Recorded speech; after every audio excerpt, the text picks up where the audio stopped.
January 19, 2003.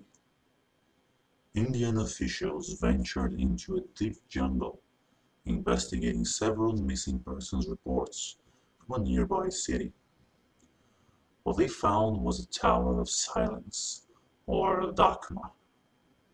Zoroastrians used these sites to dispose of bodies in the open air.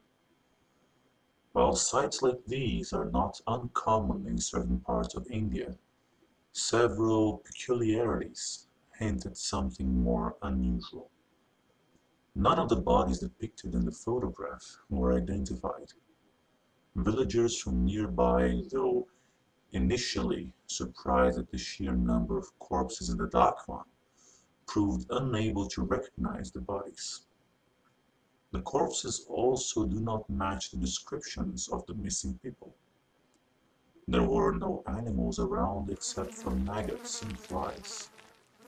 Zoroastrians rely on birds, i.e. buzzards, to dispose of the bodies, in the belief they are contributing back to the earth.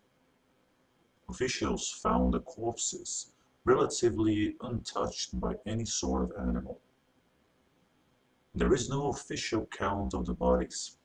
In fact, little work was actually accomplished at the site, and perhaps this is why only one photograph has emerged. Officials avoided the spot, not only because they felt uneasy looking at it, but for the following as well. The deep pit in the center of the photograph was filled with several feet of festering blood, far more than the bodies on the outside could ever supply. The stench was so unbearable that many of the officials began to get nauseous when they first approached Dakma. The expedition was ended when a villager accidentally kicked a small bone into the pit, penetrating the coagulated surface of the pool. A massive burst of gas from decomposing blood erupted from the pit, splashing those looking into it, along with the photographer.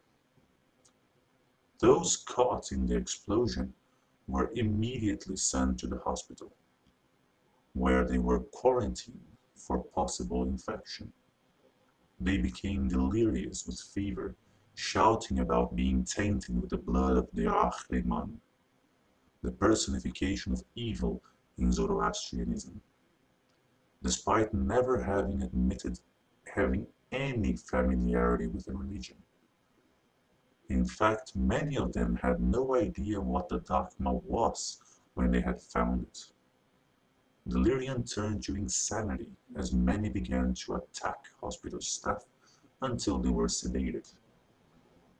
The fever eventually killed all of them. When officials returned with hazmat gear the following day, the site was empty. All the bodies had been removed, and astonishingly, the pool of blood in the pit had been drained. All that remained of the incident was this photograph.